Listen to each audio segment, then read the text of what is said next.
Okay, and we are live. Let me know in the comments if you can hear me. Haven't used this setup in a while, so it's a bit of a learning curve.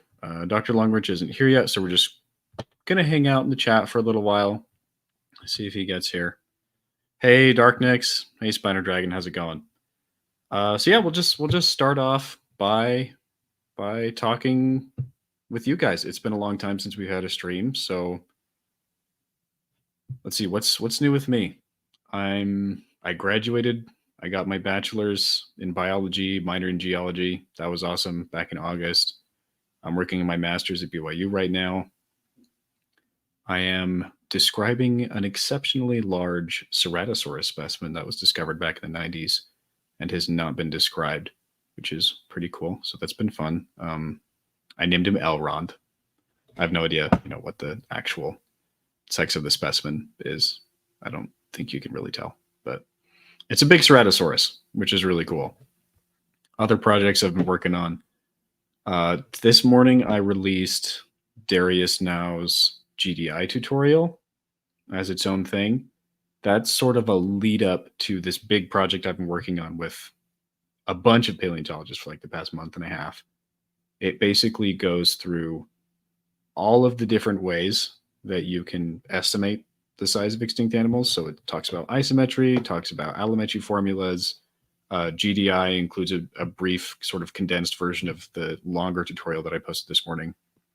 Talks about 3D modeling, all that fun stuff. It's basically a DIY, do-it-yourself resource with examples, with formulas, shows you how to do it all, which is, I'm pretty excited. I think it's going to be good, but we'll see. Oh, congratulations. Thank you. Eric Snively moment. Yep. Eric Snively's helping out with that project. Scott Hartman's helping out. Darius, Brian Curtis. Let me pull up the list. Let me pull up the hype list. Get you guys excited.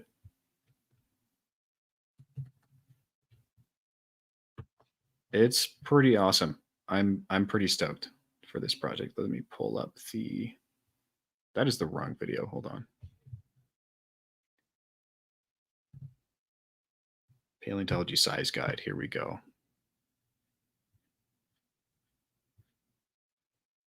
Yep, so we've got Mike Taylor and Matt Weddle from the SV POW team. So sauropod experts, they've been scaling stuff for a long time. Eric Snively, Evan Johnson Ransom, Mark Witten, Scott Hartman, Brian Curtis, Holly Woodward Ballard, and Darius Now. So those amazing professionals and people are all helping out with this project. So I think it's going to be really cool. If that large Ceratosaurus turns out to be an old one, then he may be as ancient of a Ceratosaurus as Elrond is in Middle-earth.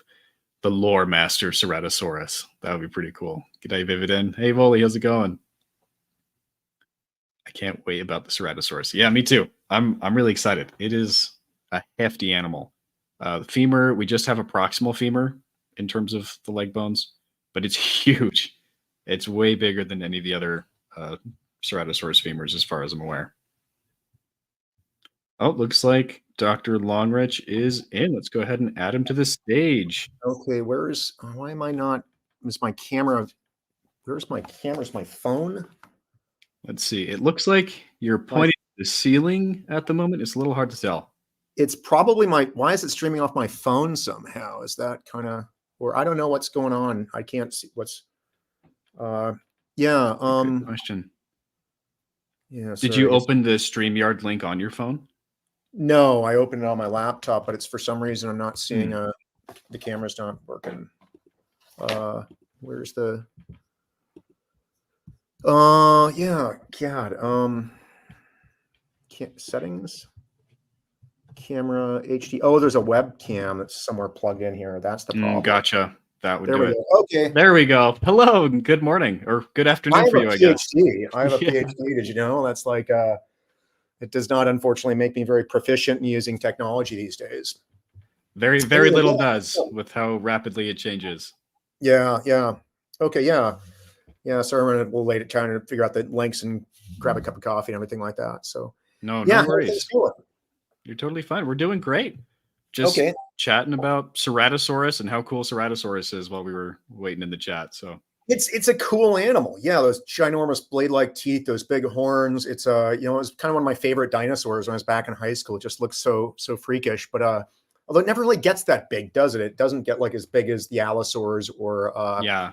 I mean, in general, it's kind of an interesting thing is they go all the way up into the Maastrichtian, but the ceratosaurs in general seem to stop short of what the allosaurs and tyrannosaurs do in terms of body mass, which like is Which is an interesting thing. I wonder why that is, why yeah, they never really became, true megatheropods, sort of stayed that yeah. relatively medium-sized body There's range. I mean, there's rumors of big abelosaurs. We don't know how big Hmm. Tyrannosaurus is, but like when people have tried to mass estimate these things, they always kind of fall short of like the allosaurs. And then the allosaurs are weird because they seem to get super huge multiple times.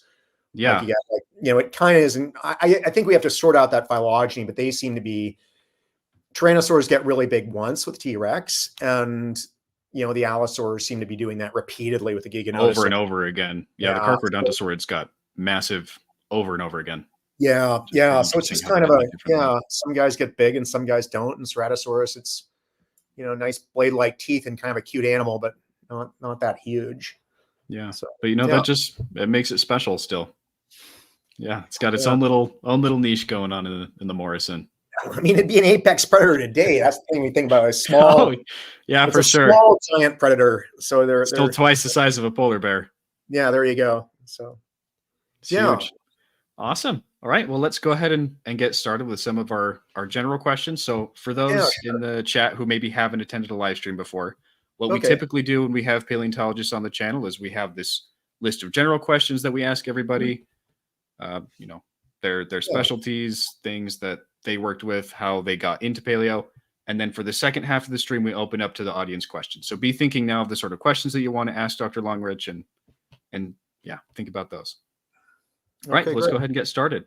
So, what got you interested in paleontology, and in what life stage was that event? Where did it start? What's your origin story? Yeah. I mean, I think I've always kind of been interested in paleontology and dinosaur toys and things like that, but I don't think I was more interested in dinosaurs necessarily than any other kid or anything else. You know, probably in middle school would have had dinosaur books and things like that, memorized those. But you know, I also had books on aircraft. I really like books on fighter planes and things like that. Hmm. And so it was one of many things I was interested in. I think for me, it was in high school and it was reading about evolutionary biology and reading, you know, stuff by like Jared Diamond, Stephen Jay Gould, later in university, like Dawkins. I really liked Diamond's way of looking at things and problems, and you know, Gould kind of got you interested in big picture questions, of evolution, Hmm. and then you know, reading books like well Bacher and you know Greg Paul, and so that kind of got me excited and interested in. I guess for me, like it was, I liked evolution, and fossils were kind of a way to study evolution. And I was like, well, why would I want to study fruit flies over like a couple of years? If you want to understand evolution, you should be looking at larger time scales over millions of years. That Hmm. was kind of my intuition. And I think in some ways, that's kind of borne out that you get things from the fossil record you just can't get by studying bacteria in a petri dish, by fruit flies, you know, Galapagos finches and things like that. That there's things that you can't just, you know, what macroevolution is, right? Yeah. What's the textbook definition of macroevolution, or what is it? Or So that macroevolution is typically defined as speciation, essentially, where there's large grade changes over long periods of time. it's big changes in like the textbook or the Wikipedia Hmm. definition discussion would be that, you know, macroevolution is just microevolution over long periods of time. And if that's the case, you wouldn't really need to study the macro scale. You could figure everything out. And I guess after years and years of looking at fossils, I don't think that is true. I don't think it is just lots of microevolution. And the reason why is when you're dealing with millions of years, just bizarre, crazy, random, weird stuff happens. You know, the For sure. asteroid impact, the Cambrian explosion, long-range oceanic dispersals, genome duplication events. Hmm. So when you're looking over like, you know, multi-million year time spans, just incredibly unlikely, improbable things happen. You know, human beings are one of these. And so I think, you know, that intuition I kind of had back in high school, like if you want to understand the big picture, you kind of have to look at the big picture and not, you can't just extrapolate out from what's happening here across millions of years. some things you can, and other things you can't. So yeah, I think that was kind of. But at the same time, like they say, sometimes your journey only makes sense in retrospect. Yeah. It's like, in retrospect, well, this is what I was doing. But at the time, it's like, I have no idea what I'm doing. I'm just kind of moving step to step, kind of following some other. Your rationale at the time and years back, looking back, you kind of connect the dots looking back to kind of create this story. But at the time, did I really know what I was doing? I don't know, just dinosaurs were cool, flight evolution, evolution on long time periods. Yeah, that's awesome. I mean, we really don't need more motivation than dinosaurs are cool. That is a perfectly good reason by itself. Yeah. Although, I mean, there's a lot of stuff that isn't dinosaurs, right? And it's also cool. So it's like, I mean, I love dinosaurs, but sometimes there are, I don't know. I've gotten into other things over the course of my career. And my philosophy has always been that, I'd rather write a paper about something novel, even if it's not like a T-Rex, than if it's just like, oh, here's a T-Rex, but there's nothing really new to say about it. And, I think for me, it's kind of, I'd rather write about a new species of lizard than, describe some foramen in the jawbone of a T-Rex, if that makes sense. That's already been looked at 50 times. I think, we should strive to do something that's new, and which is not to say we shouldn't redescribe old fossils. There's a lot of taxa that were named, 50 or 100 years ago that are in desperately need of redescription. That's for sure. But, I think I don't know, for me, the point of paleontology is to do something novel. And I'd rather do something novel on a boring organism than something boring on an exciting animal like T-Rex. And so, I just like something interesting, and that can be almost anything. And you know what? You find interesting changes over time. In college, I thought mosasaurs were really boring. There's like, what, 3 of them? And then I've since discovered that they're insanely diverse. It's unbelievable how many species there are. I think in the late Maastrichtian Morocco, we're probably looking at 20, 25 or 30 species living the same place at the same time. And it's just like, it gets pretty interesting when you start diving into there and teasing apart their evolution, their taxonomy, their anatomy. And so, they're not dinosaurs. And at the time I like, well, who'd want to work on mosasaurs? What kind of loser would work on mosasaurs? And now I'm that loser describing mosasaurs, among other things. Hey, I don't think anybody associated with mosasaurs could honestly be called a loser. Mosasaurs are so cool. I was a snob back then. I looked down on mosasaur paleontology, and I've seen the errors of my ways. It's the same with anything. You start, diving into it. I was looking into bird evolution recently, and there's like giant snake birds, like 50-pound snake birds living in the Amazon back in the Pliocene or Miocene, or whatever the heck it was. I mean, that's kind of cool. Things that you don't really hear about in, the big media, but are still just incredible. Yeah,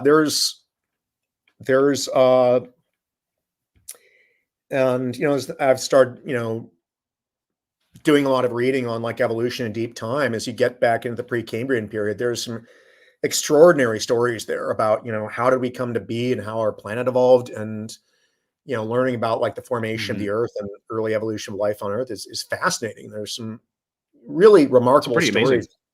Yeah, stories that just nobody really, or at least I didn't really know about. But it's really fascinating looking back there, and there's these amazing mysteries. So there's a lot more to it than dinosaurs, but at the same time, sometimes studying dinosaurs, you get these insights. And, for me, kind of one of my key insights into biogeography came from just like looking at Western interior dinosaurs. We have one species up in Alberta, and you have a related species down in the Southwest. And how is that possible without geographic barriers?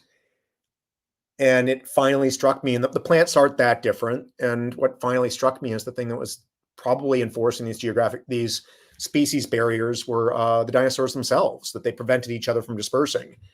And other people have kind of noted the same thing looking at, say, modern birds. But for me, that kind of helped crack open what was going on with biogeography, is that species are a big barrier to species dispersal. And so, and that was just kind of trying to tease apart, like, find this Pentaceratops-like thing up in Canada, and why is it different than the Pentaceratops-like things down south? So, yeah, I mean, yeah, niche partitioning is one of the biggest barriers out there. yeah. So, and that was just, that makes sense. yeah. So sometimes the little low-level questions that, sometimes these things that don't seem like they're very important can give you key insights, and that kind of sitting down and just trying to identify a fossil, say, what is it? What species do I have? What's it related to? Mm-hmm. Sometimes these things that don't seem like they'll go anywhere turn into a really interesting discovery down the road, or prime you to see something you wouldn't have otherwise have appreciated. Little clues of biodiversity. Yeah. Little breadcrumbs. That's awesome. If you could be known as like the guy for an area within paleo, what would it be? What would your legacy be in your dream world? Yeah, I don't know. I guess, like I was saying, kind of macroevolution. I'm interested in the big picture, and, large scale patterns of extinction and radiation, evolution, novel adaptations, complex adaptations like flight or the snake body plan, and, just trends in evolution. Like, is it going in a particular direction or not? So I've gotten interested in, human evolution in recent years, and trying to figure out, what, if anything, major trends can we see, and what can we identify, and why do we see what we see? So I guess big picture stuff, although I'm still trying to figure it out. And what exactly do I want to do the next 5 or 10 years? Tracing like those physical patterns throughout geological time, essentially.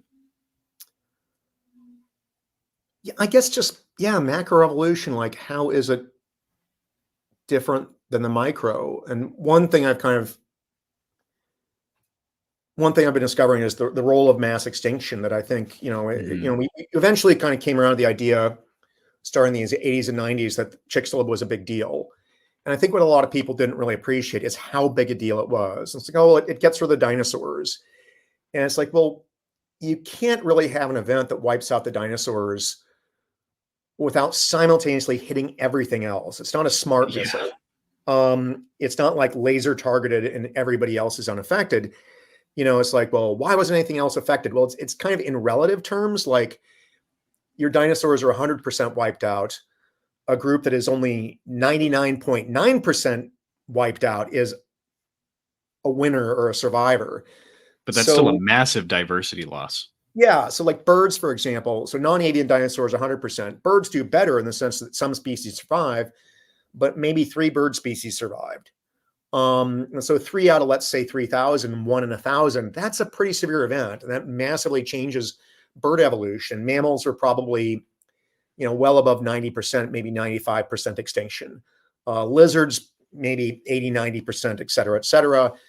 Plants probably lost about 80, 90% of their species. Insects. I mean, most of the extinction must have been among insects, just because insects are most of the species.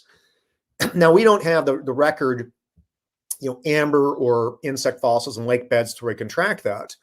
But if you had, somewhere between 1 million and 10 million species of insect around back then, even if half of them went out, you're looking at millions of species being lost. So this event, and then everything they interact with, their plant hosts, there must have been insects that parasitize dinosaurs or pterodactyl lice or whatever. Those things are all getting wiped out. So I think one of the things that we need to kind of appreciate is the extent to which mass extinction is driving things. It's not just dinosaurs, it's everything. It's one of the, the Chicxulub impact is the biggest evolutionary event in the past 100 million years, not just for dinosaurs, for pretty much everybody. And I think that's something that was kind of unappreciated. And a number of the papers we did were looking at other taxa, birds, at mammals and lizards, and showing, look, it's not just dinosaurs, it's the entire biota is being wiped out. Or at least if not wiped out, it's being devastated. And what we live with now are the survivors. So this rare event, despite or simply because of the fact it's so rare, something nothing can be adapted to, this asteroid impact, has had a profound effect. It's not just these little microevolutionary things. It's this macroevolutionary event, this unpredictable event. You could not predict that asteroid impacts would be an important event by looking at Galapagos finches or bacteria in a petri dish, but it was. And yeah, and again, and it seemed like a very unconnected thread when we found this duck-billed dinosaur in Morocco. But I started thinking, well, how the heck is this thing getting here? And when we ruled everything out, because Morocco was, Africa was an island continent, and duckbills evolved quite recently after it was separated, we realized, well, it was crossing long distances over water to get there. And started realizing oceanic dispersal was a very important mechanism for creating the dinosaur fauna and the modern fauna. And these are rare events. It's maybe once in a million years a species able to cross hundreds of miles of open water to colonize a new continent. It's rare. But then that can completely influence the evolutionary landscape of that continent for a long time. Like, where do primates evolve, for example? As far as I'm aware, the first primates showed up in what, early Africa? No? So our ancestors, like the simians or whatever, like, monkeys and monkey relatives, are African. We're African. Homo sapiens is an African species. But you trace it back far enough, you go back to the basal most primates, you're getting them in just above the KT boundary in North America, and you're getting them in Asia. And we're not really quite sure if they're Asian or North American. They might jump back and forth a bit. It's kind of complex. But primates don't show up in Africa until millions of years after the KPG boundary. And so, and Africa is still isolated by water at the time. It's an island continent. So how the hell are they getting there? And they're swept out to sea, presumably, on rafts of vegetation. Primates don't float very well across long distances of water the way, say, a crocodile would. So the only way to imagine getting a primate to Africa when you have an ocean barrier is a stand of trees is swept out to sea, maybe a flood, there's a hurricane, a monsoon. And primates being primates, when there's a threat, they run up the trees. There's a flood, they go up the trees. The trees are swept away. And then probably this happened hundreds or thousands of times. And most of those primates are swept out to sea and perish. There's like the sea, they get swept out into the middle of the Atlantic and eventually sink. They're eaten by sharks. They wash up on a desert island. They maybe wash ashore, but perish of thirst before they get there. And then maybe 1 in 1,000 times, those primates are swept out to sea, wash up in Africa, don't get eaten by the local snakes and predators, and then radiate. And that gave rise to human beings. So the fact that we exist is only due to this improbable long-distance oceanic dispersal. And in fact, almost all the mammals in Africa arrived there when it was an island continent. So Afrotheres get there maybe in the Cretaceous, maybe in the basal Paleocene, but it was isolated at the time. So the ancestor of elephants came over water. The ancestor of some of these African rodents got there over water. Hippos probably could just swim, being hippos, even proto-hippos. Hippos. But it's crazy to think about. But like, this fauna is being built up in the wake of the asteroid impact by oceanic dispersal. So oceanic dispersal, we think of it as this kind of curious phenomenon of the Galapagos or Madagascar or whatever. Like, no, it's building up continents. And is that improbable? Well, yeah, but given hundreds of millions of years, this stuff happens.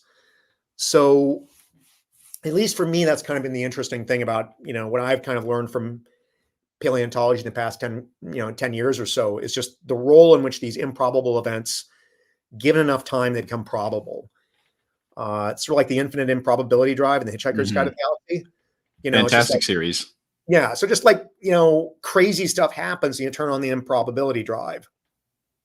It's very improbable to go, across the galaxy in a microsecond. That's a very improbable event. It causes improbable things to happen. And deep time acts like that. Given billions of years to play with, you end up with incredibly improbable events happening. And then the universe is like an improbability drive. I mean, that there's billions of galaxies with billions of stars, and it's like this improbability drive. You turn on all these stars and all these planets start to form, and then maybe crazy stuff happens on one planet. A billion and a billion and a billion event. 1 in a billion in a 1 in a billion events.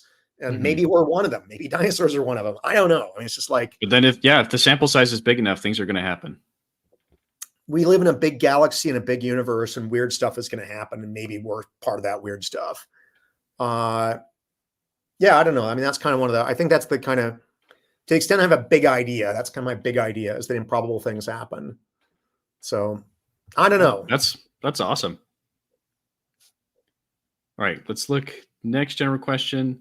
How has your experience been with pushback in the scientific community regarding controversial topics like Nanotyrannus, Tyrannosaurus macraensis, and mosasaur dorsal fins? Yeah. I guess first mosasaur dorsal fins. Like, I don't know if they have dorsal fins. It's just kind of like, can you prove to me they didn't? Uh, I guess my intuition is that I look at the paddles of a mosasaur, the manus, and it is incredibly derived. It's about as derived as a whale. And so these things have been in water for a very long time, for tens of millions of years. They're highly specialized. Why wouldn't they have dorsal fins? So it's like, could I be wrong? Well, yeah. I guess there was a paper recently where they argued that based on some osteological correlates, at least some mosasaurs did have dorsal fins. So I'd like to think that I'm vindicated to a degree on that, but who knows? That could be wrong. So it's a morphological inference. Yeah, I mean, my inference is kind of almost an intuition in the sense that, the incredibly derived morphology of the limbs would imply to me, and the fact they have these very specialized tail fins, why wouldn't they be specialized in other ways? And, I could be wrong about that. I'm happy to concede the point. It's not that I'm going to die on the hill that mosasaurs had dorsal fins, but it seems like equally speculative to say they didn't. And so they kind of look cool that way. So, if people don't agree with me on that, that's perfectly fine. Tyrannosaurus macraensis, it's not the most complete specimen in the world. And to be fair, a lot of the features we identify are relatively subtle features. The key thing in taxonomy, I think, is, as Jacques Gaudier puts it, and he's done a lot of lizard taxonomy, and they have the benefit of having living lizards, so they can kind of test their hypotheses of osteology against the soft tissue, and we kind of know the answer, the species. His point is that, the issue is not whether the variation is subtle, it's whether it's consistent. And species level differences are often quite subtle. So the differences between, say, a lion and a tiger, or a polar bear and a brown bear, they're subtle. Does that mean they're the same species? But they're consistent. And what we found is that this specimen was, in every feature we identified, it was an outlier from all other T-Rexes. So, or not other T-Rexes, all other Tyrannosaurus. It was, there's a subtle difference here in the jaw, and then a subtle difference in the spleen, but like in each case, it was the only animal that had that over and over and over again. It lies on the edge of Tyrannosaurus variation. And that to me, was, it's something, it's subtly different, but it's consistently subtly different in a way that, it doesn't look like any other, in every single feature we looked at, it was an outlier.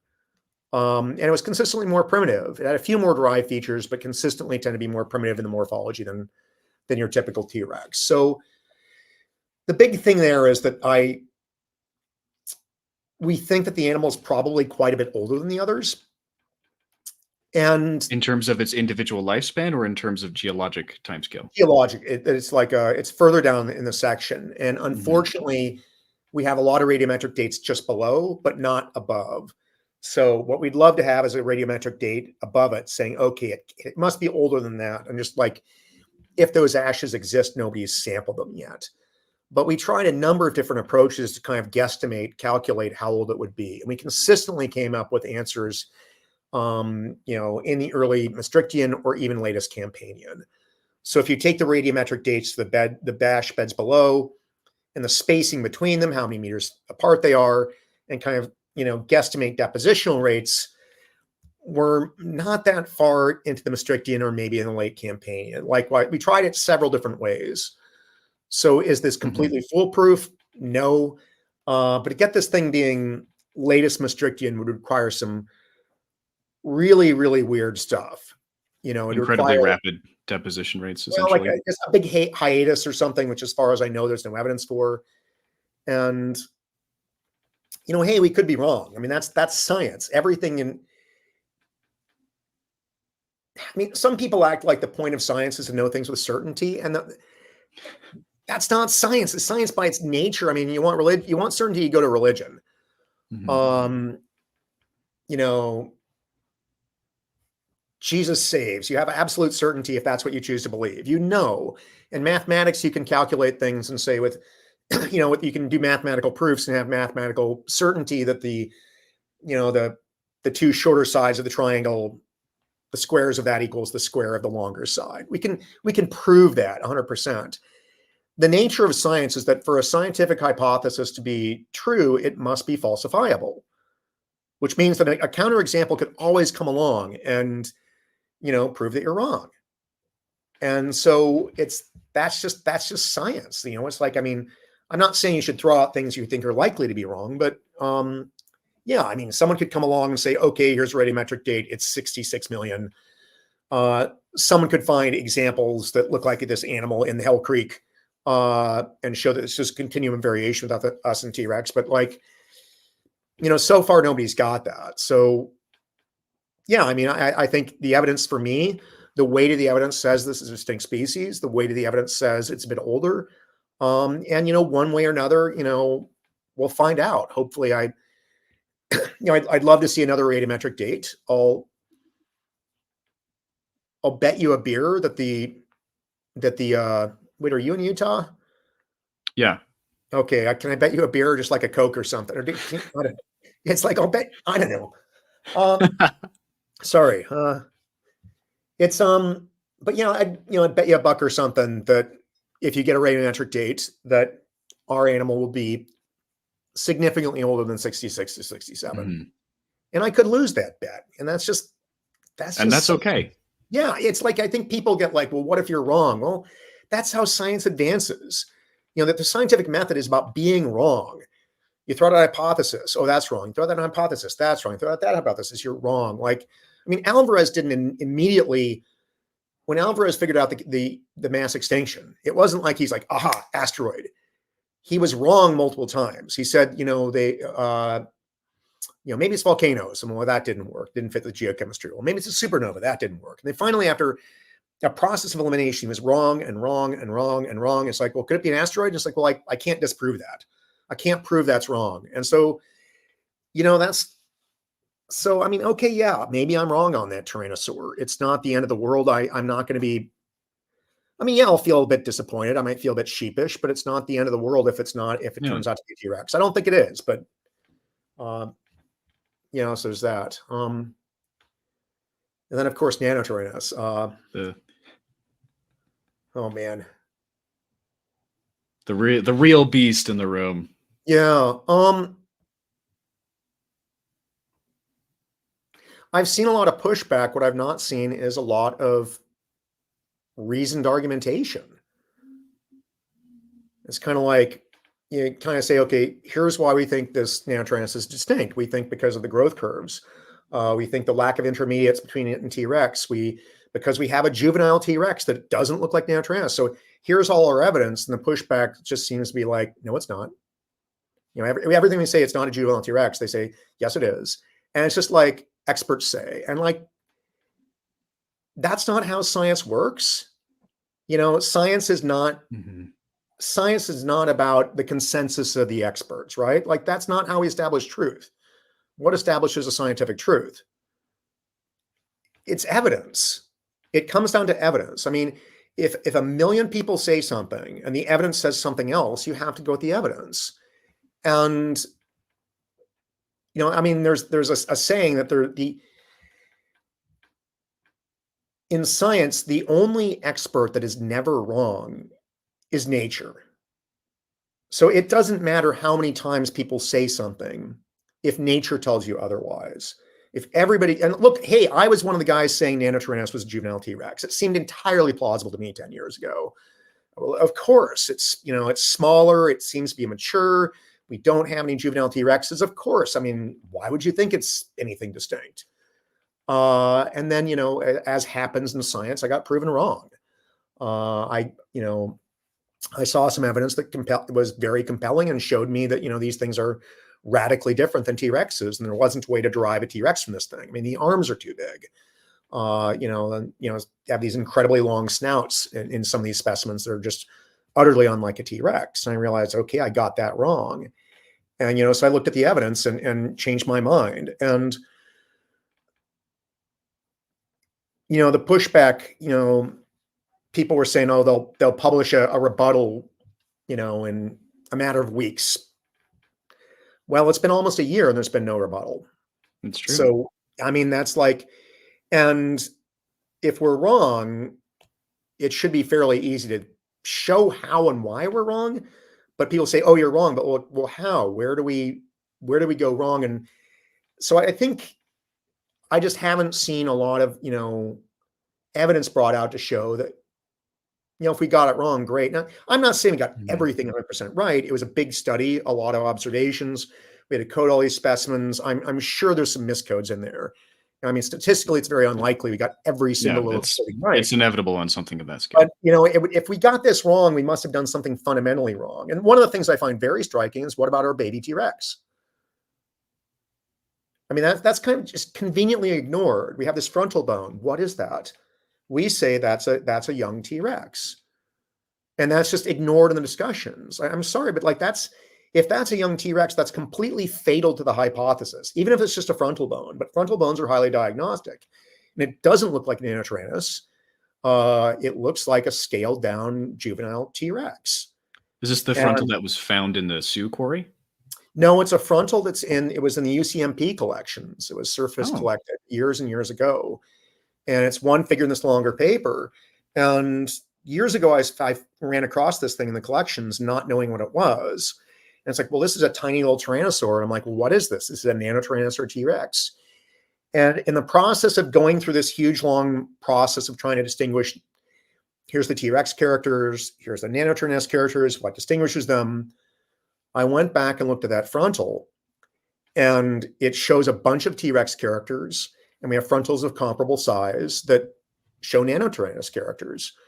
So this is kind of fatal to the hypothesis. It's one bone, yes. But if T-Rex is really, if Nanotyrannus is really the juvenile of T-Rex, there shouldn't be any baby T-Rexes, even one bone. So, and we've got a bone. And so that's kind of something that just kind of gets conveniently ignored. And, there's kind of a very selective, again, it's like, it doesn't seem like, hey, maybe I'm wrong, but what about this fossil? It doesn't matter what I have to say. I mean, the only expert that is, I like to joke with my students and say, the only expert who is never wrong is nature and me, but no, obviously not. I mean, I can be wrong. Obviously, I am wrong. That's how I make progress. I make lots of mistakes. So the incident, it doesn't matter what I have to say. It's like, what is this fossil? Engage with that fossil. And the refusal to engage with that frontal, I think, is very telling. The fact that people ignore that is very, very telling. So there's a very selective reading of the evidence. Is people are not really kind of engaging in good faith, I'd argue, with the evidence that we've presented, and that's kind of telling. If it's that specimen gets ignored a lot, but it exists. It's real. You can go see it in the collections in Berkeley if you want. There it is. So I don't know. I'm not losing sleep in the sense that I'm pretty confident we'll be vindicated. Look, I'm not alone in this. I'm not alone in this idea.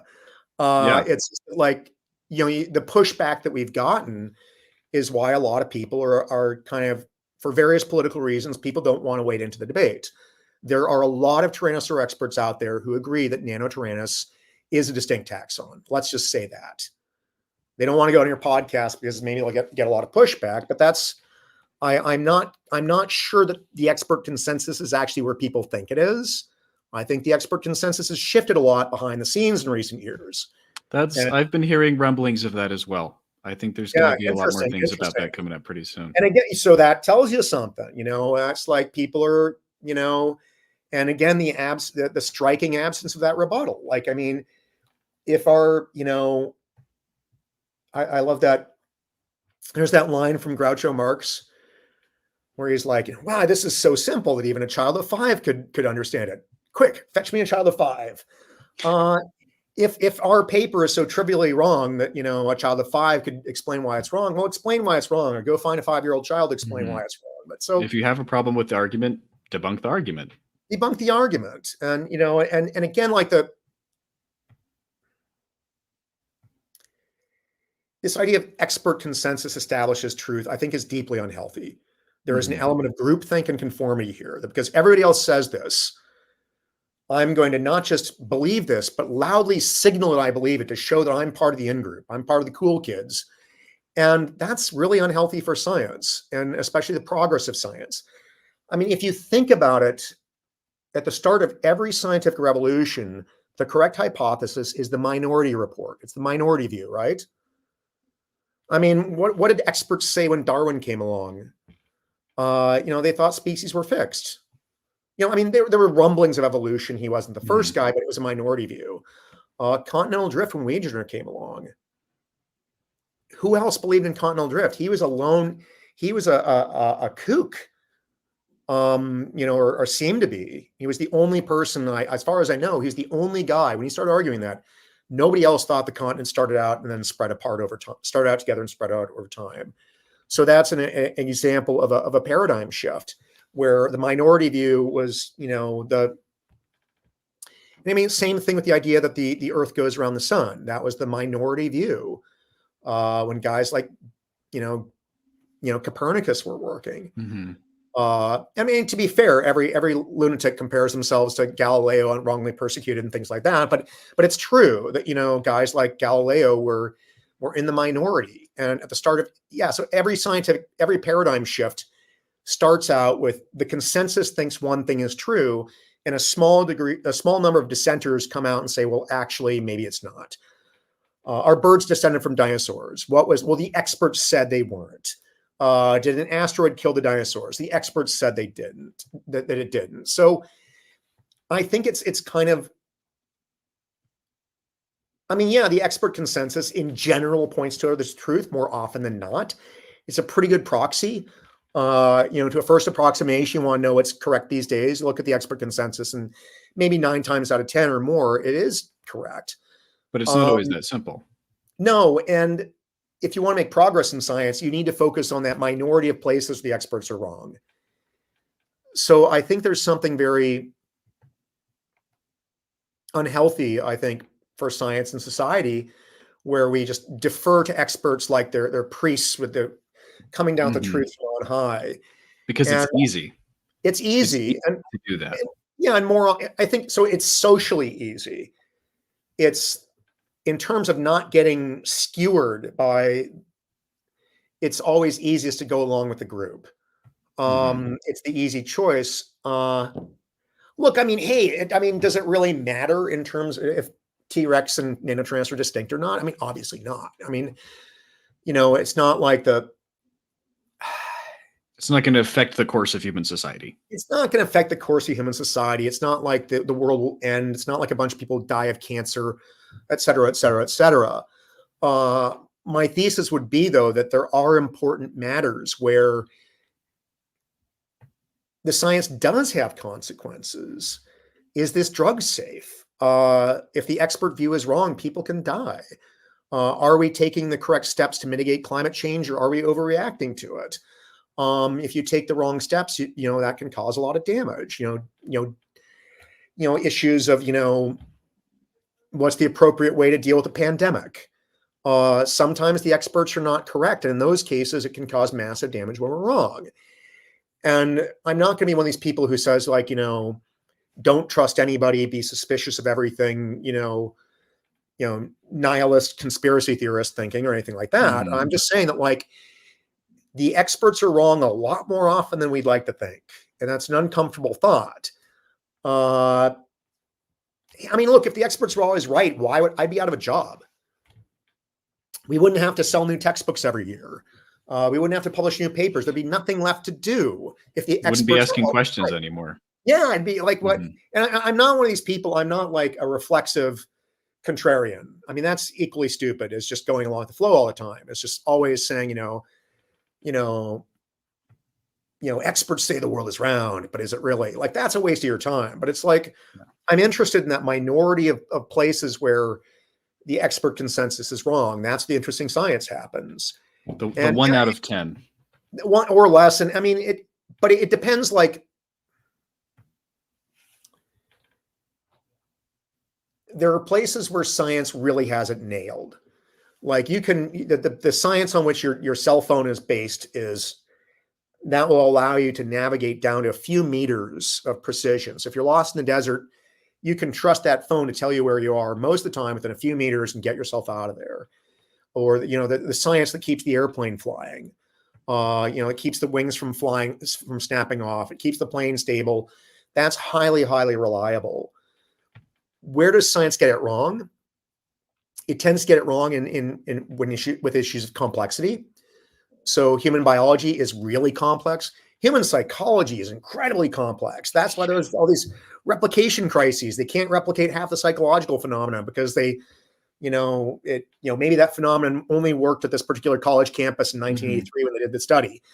And science takes time to work. So in dealing with something novel, it's going to get it wrong a lot. So hey, look, we drop a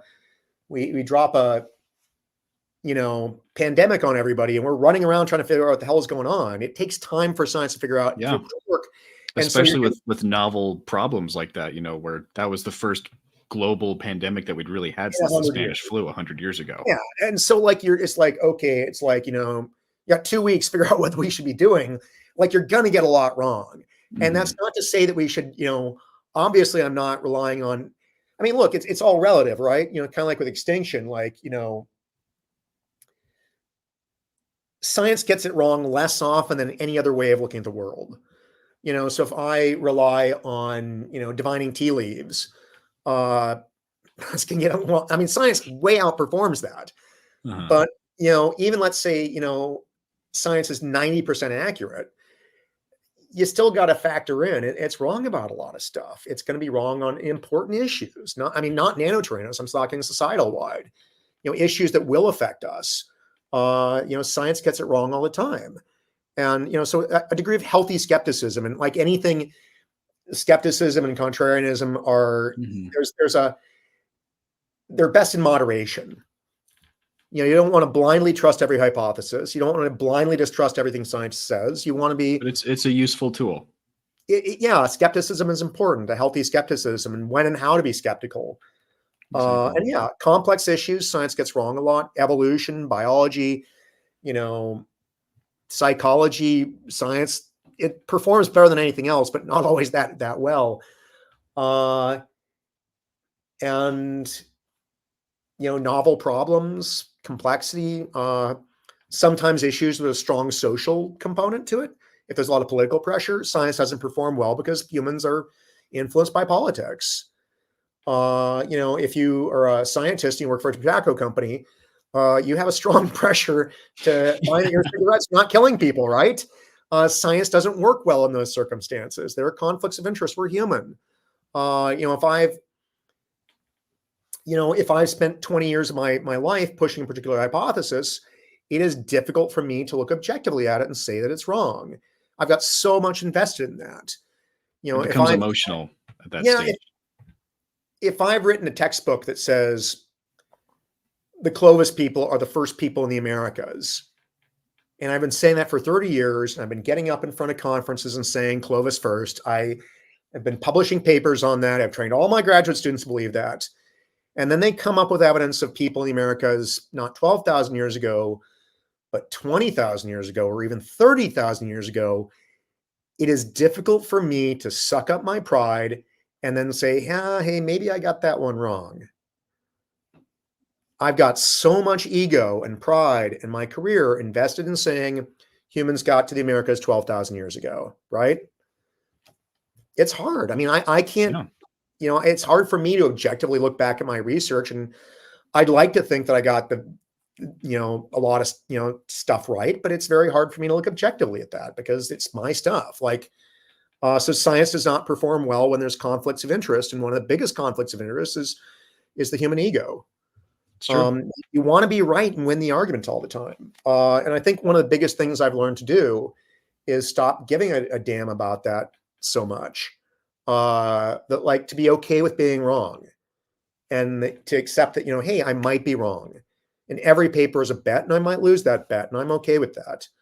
That's good life advice just in general, I think. Yeah. Beyond the paleontological community. It's okay to be wrong. It's okay. It's necessary to be wrong. If you're not wrong about anything, you'll never be right about anything important. Mm-hmm. If you're not willing to be wrong, like what'll happen if you say, I'm unwilling to be wrong. What is going to happen is not that you'll never be wrong. It's you will be wrong and you won't admit it. Your ego will not allow you to admit that you're wrong. So it's like making peace with getting stuff wrong and making mistakes. And this is all a first draft. I'd love to think that my papers will be the final word, but they're not going to be. They're the first draft. And I'm okay with that. I've made peace with, other people come along, and hopefully what emerges will be a few minor corrections and not just tossing it out completely. But yeah, it's just, I don't know. Somebody's got to start the conversation, right? We've got to put that out there. Yeah. Darwin was wrong about things. Newton was into he was into some crazy stuff. It was like alchemy. I remember hearing about that. Yeah. Yeah. There's another interesting one is when people are kind of ragging on creationists, they like to talk about like Bishop Ussher and these religious types, and they thought the earth was 6,000 years old. Newton did that. Newton actually did the same thing where he sat down and he added up the ages of the biblical patriarchs. And he says, yeah, well, I think the earth is about 6,000 years old. This was Isaac Newton, one of the founders of modern inventor of calculus. Yeah, and he thought the world was 6,000 years old and that alchemy was real, basically magic. And maybe a degree of willingness to entertain crazy ideas is necessary to make progress. I mean, in a way, maybe his laws of motion were even more absurd than the idea that the earth was 6,000 years old. That's at least plausible on the face of it, given if you grew up in that society. But the idea of describing, the laws of motion, inverse square laws and gravity, and that's wacky stuff. That would have seemed far more arcane than alchemy. Exactly. It's like, I'm getting concerned about our friend, the alchemist, Isaac Newton. He's had these really weird ideas about gravity. So, I mean, I'm not saying go out there and, I don't know. What am I saying there? It's just, it's just the best scientists in history have been wrong about important things. Mm-hmm. And there's an interesting phenomenon where some like Nobel Prize winners in their later careers will go off in really weird tangents.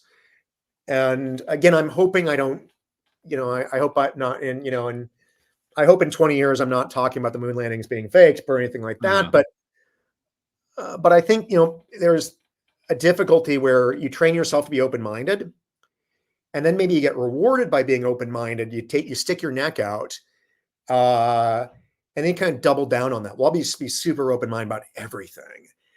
And then you kind of go off in some weird tangent or something. So you kind of got to, it's again, being open-minded is one of these things like all virtues in moderation. Be open-minded in moderation, be skeptical in moderation. And so a certain amount of, it's like a certain amount of open-mindedness and willingness to be wrong is good. But, you also got to be a bit afraid of being wrong too. And, not just throwing things out there. Yeah. Yeah. So, awesome. Well, we're coming up pretty close to our, let's see, we've probably got about 15 minutes left. So let's go ahead and move to the audience questions. Okay, sure. We've got a super chat from Tarptano. Any opinions on why Triceratops out of all of its family had a solid frill instead of the big fenestra? It just seems so strange next to Toro and Co. I think these things are armor. Like, if you look at the back of the frill of Torosaurus, it's quite thin back there. It's got those apertures, but the front of the frill is massive. It's like an inch thick, the inch of solid bone. And you'll see scars on these things where they're, the horns are locking and they're, and I think, so even in the proximal frill of Torosaurus, it's armored. And I think Triceratops is extending that back. It's extending that I think it's shifting over from a more display function towards a more armor function. Leveling up that aspect of it. Yeah. Okay, next question. Do you study prehistoric mammals? I got into them a bit. We did one paper on mammals, but it was not so much sitting down with mammal bones as kind of what they call other people's data, like combing the databases. And it was kind of fun, producing this huge spreadsheet of all the mammals from the late Cretaceous of North America, and then tracking them over the boundaries. They are really interesting. And they're interesting because there's so much taxonomic information in those teeth. You know, 1 molar, there's a new species. Yeah. And dinosaurs, unfortunately, you know, 1 duckbill tooth doesn't tell you much. So I don't work on them a lot, but you know, some days I kind of wish I did, and I think they'd be a, you know, if you're a student, really cool. you're looking for something to go into, there's a ton of mammals sitting in museum drawers, lots of new species, lots of macroevolutionary problems to look at. You know, they're a great study system. Hey, that's awesome. If you got to go back in time and had the chance to study an extinct animal in its natural environment, which one would that be? Oh man. Part of me would just like love to go. The thing that leaped to mind, I'm not saying it's the most important thing in the world, but I'd love to see like an Alvarez soar in the Hell Creek, or maybe Albertonicus in the That Horseshoe would be Canyon. really cool. What the heck are those things doing? But I mean, realistically, as a scientist, I'd probably have to, like, if I was writing the grant proposal, Mhm. you know, go back to like, you know, well, go all the way back 4.5 billion years, like Luca, the last universal common ancestor. I want to Yeah. go there and I want to catch Luca in a petri dish. And that's how you get your Nobel Prize. Figure out where all the branches came from. Exactly. Or before Luca, even go back Mhm. 100 million years before, whenever it was. That'd be, Crack abiogenesis. yeah, that's the paleontological equivalent of, like, you know, using the time machine to go back and kill Hitler. Mhm. Is if you're not doing that, the next thing you do is stop back in the Hadean and pick up Luca or its predecessors. Yeah. And as cool as Alvarez saurs are, T-Rex is. Very good sentiment on what needs evaluation with new species. I'm an educator and author who likes to cover known of but not well-known subjects. Got any ideas on what I should cover more? God. God, it's so broad. I'm kind of drawing a blank at the moment. There's just so much out there we just don't know. There's just, you know, the more there's all these different periods in dinosaur evolution. Even the chem is not that well known. There's a lot of new stuff coming out of there. You know, I've just got back from Mexico, and the fauna down there in the Cerro del Pueblo. There's a lot of stuff in there that's been described, a lot of stuff that needs to be described. That's a really interesting fauna, and it might end up being one of the most diverse dinosaur faunas in North America, the world. So that's an interesting flora and fauna, and just everything's, at least at the species level, or if not higher, different down there. It's like almost a separate continent. I mean, it's not, because they could wander back and Yeah. forth. Well, Yeah. I'm happy to see it. The more we get out of Mexico, the better, in my opinion. That's awesome. Yeah, no, it's a really exciting thing. And I've always thought of it as kind of a sideshow, and it's not. It's kind of the main event. And I think a lot of the stuff that we see in the Hell Creek and the Horseshoe Canyon is coming out of Mexico in the Southwest. Mhm. That's kind of I mean, we see this in other ecosystems, that the tropics are a source of novelty and export things to higher latitudes. And it looks like that's the case in North America. Yeah, there's just a lot waiting to be done down there. Awesome. What are your thoughts on Eric Snively's biomechanical papers? They're cool. I'm not a biomechanicist, so I can't really, you know, comment coherently on it. Unfortunately, I just like the level of my biomechanics is like rubbing bones together to see and maybe it did See the this. articulation. Yeah. No, I'm right there with you. I like paleobiology, but kind of a broad, general comparative anatomy kind of way. So Mhm. it's, you know, but we're working with them on some cool stuff, and hopefully we'll get that out sometime soon. Okay, one question has a 2022 quote from you saying that you traced off a complete 7-meter Mosasaurus bowguy skeleton from Morocco. Could you Yeah. tell us more about to what extent the outline is preserved, and when will we see this? I mean, we've got almost the complete skeleton. I think we're missing a few of the distal phalanges, a few of the distal tail vertebrae.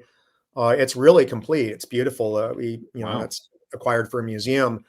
I don't know if we'll ever publish on it anytime soon. The problem being that, you know, it's just, there's so much new stuff in Morocco that you kind of have to have your priorities. And even a wonderfully complete skeleton of an existing species is, you know, like I was saying, I'd rather publish something novel on a boring taxon than something, you know, kind of boring about, you know, an exciting taxon. And Bogey is known, and the complete skeleton of Bogey is less interesting to me than a completely new mosasaur known from a few jaw fragments. And we have so many new mosasaurs and dinosaurs coming out of the phosphates that need to be worked on. It's just every time you think you've seen everything in the phosphates, something new comes out. It's yeah, that's kind of one of the interesting things about working on just like such the phosphates, the mines there. There's so much material being dug up in those phosphate mines. Mm-hmm. Thousands of mosasaurs, and you start Wow. seeing rare things, rare mosasaurs, rare other taxa, dinosaurs. I mean, dinosaurs in marine ecosystems are incredibly rare, but when you have these strip mines you can see from space, you start seeing a fair number of dinosaurs. Yeah, that's a huge dig site. That's awesome. Yeah, so it's just there's so much coming. The mosasaurs really bar down the priorities, unfortunately. Would sauropods have extra skin along their necks like a frigate bird to amplify sound? I have no idea. It's a crazy idea, but nature is full of crazy things like frigate birds. If let's turn that around. Let's imagine there's sauropods today and they have big balloons. And you had frigate birds were extinct. And somebody said, is it possible frigate birds might have had big balloons on their necks like sauropods do? And people would probably say, oh, that's crazy. That's impossible. I think my guess is no, probably not. But it's just like there's so many weird things that we see in modern organisms. There must have been some just utterly bizarre things happening in the fossil record that people would think you were mad if you proposed them without evidence. Things that don't really preserve very well. If you could go back in the time machine and you're looking at the Hell Creek fauna and you came back and started describing what you were seeing, they'd probably lock you up. Probably. It's like, yeah, T-Rex is iridescent and and Monosaurus does this. And it's like, this guy's crazy. Lock him up. Like, I don't know, maybe they'd be super boring. Maybe they're all beige and brown, maybe. But I suspect I suspect that just like there are things you see on modern nature shows, like David Attenborough describes some behavior that's utterly implausible, like the the lyrebird.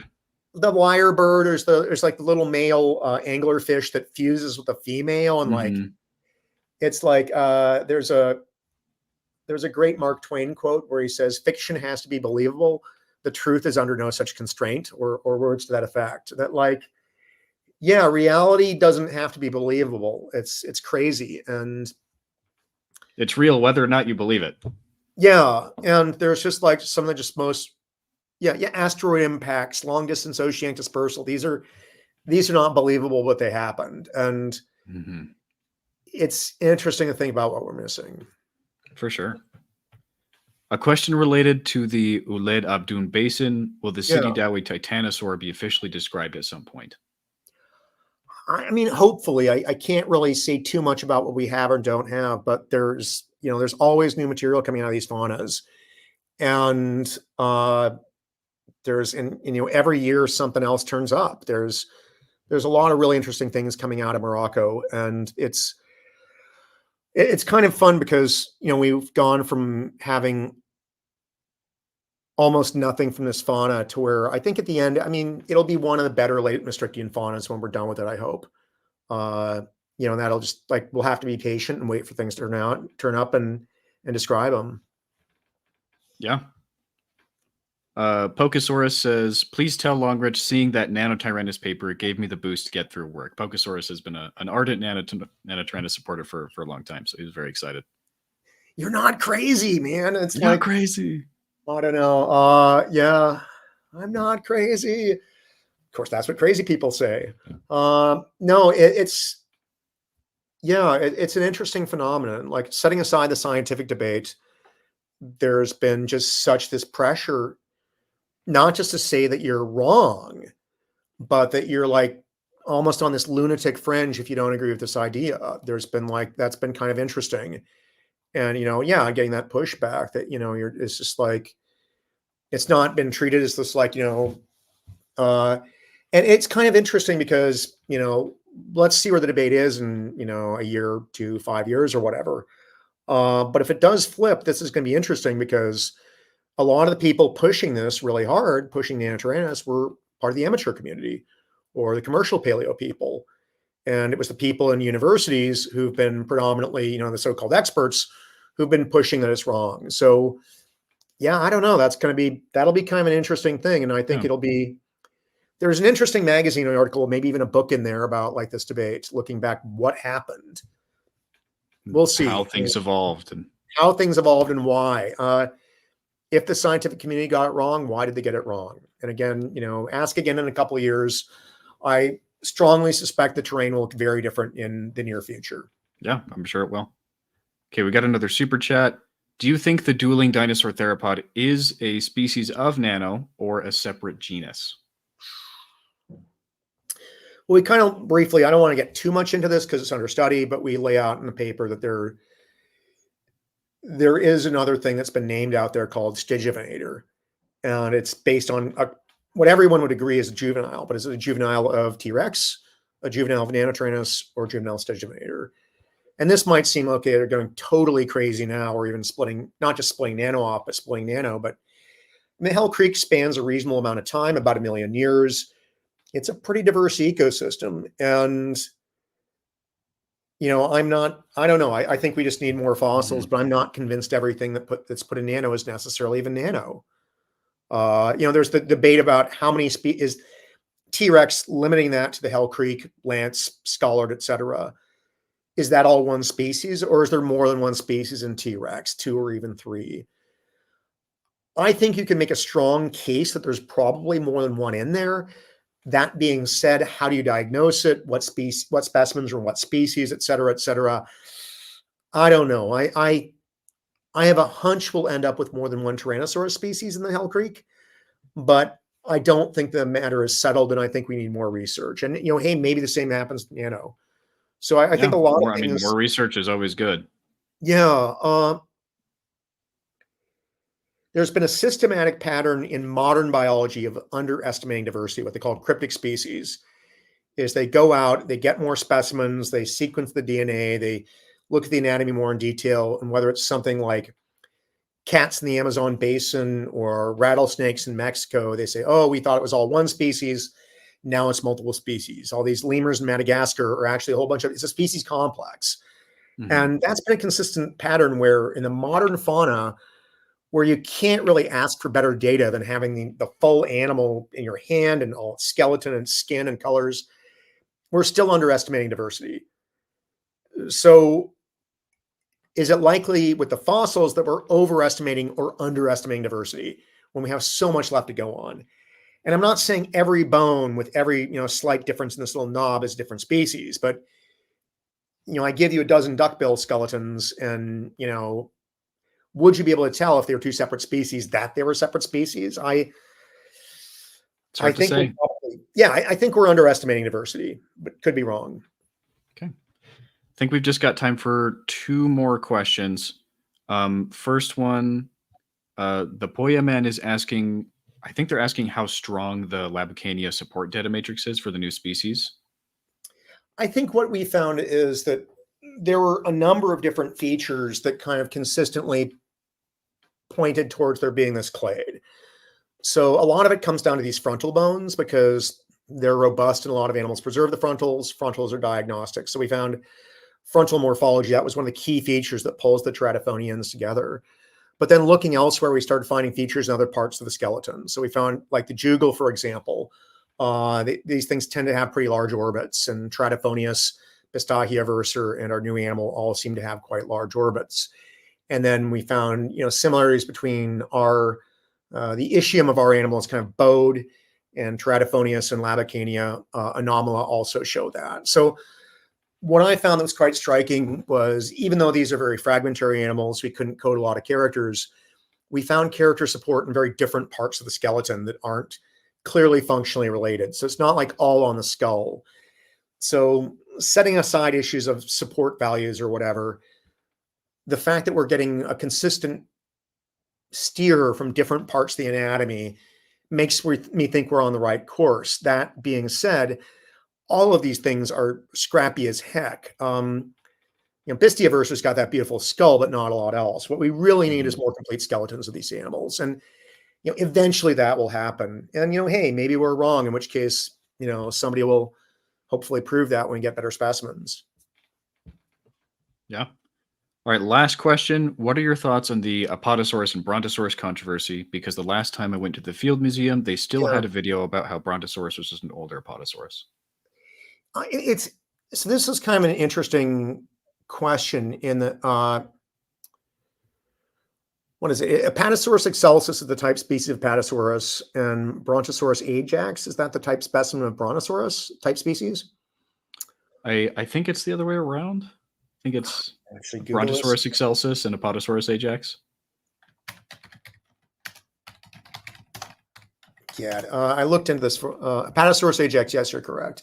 And Brontosaurus excelsus. Brontosaurus. Okay, yeah. So, as I understand it, no one has ever disputed that ajax and excelsus are separate species. Correct? That's been maintained in multiple studies that these are distinct species.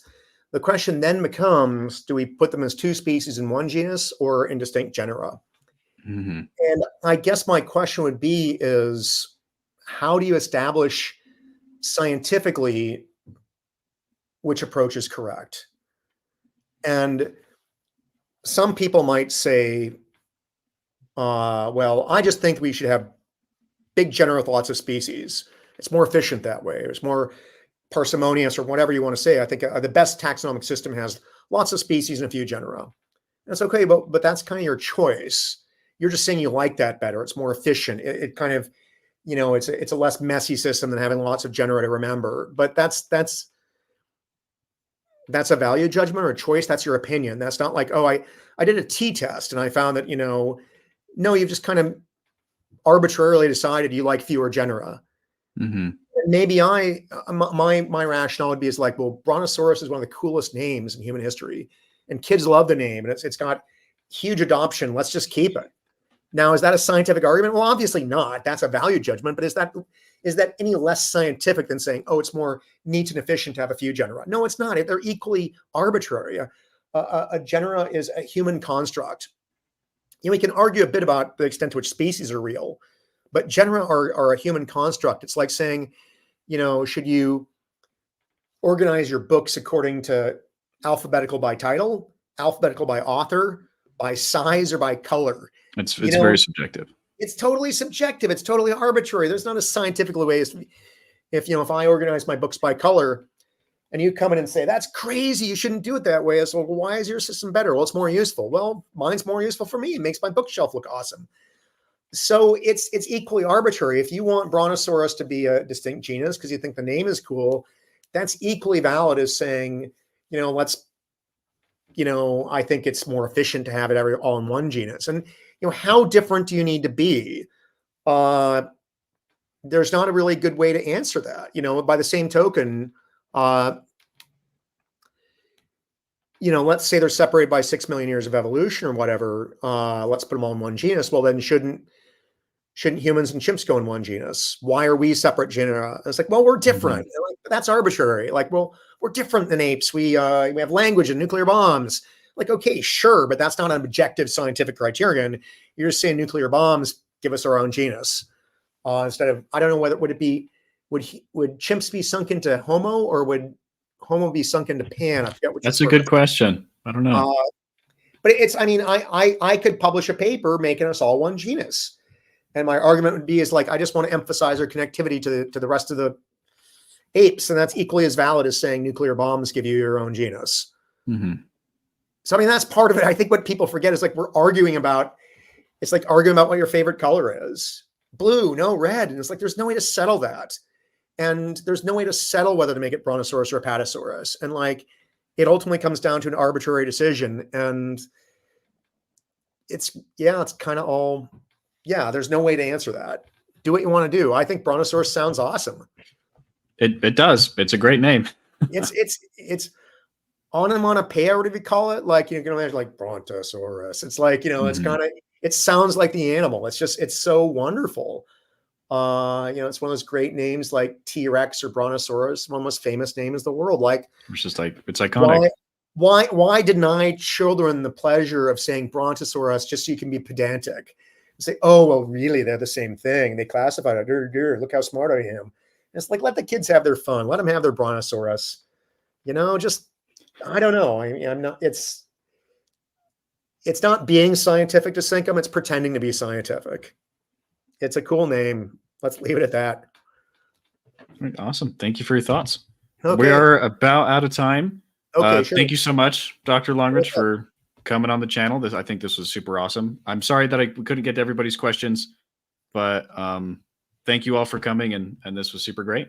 Yeah, thank you so much. It's been fun to talk about this stuff, so I really appreciate it. Yeah, of course. Have a good one. Okay, you too. Take care. You too. Bye-bye.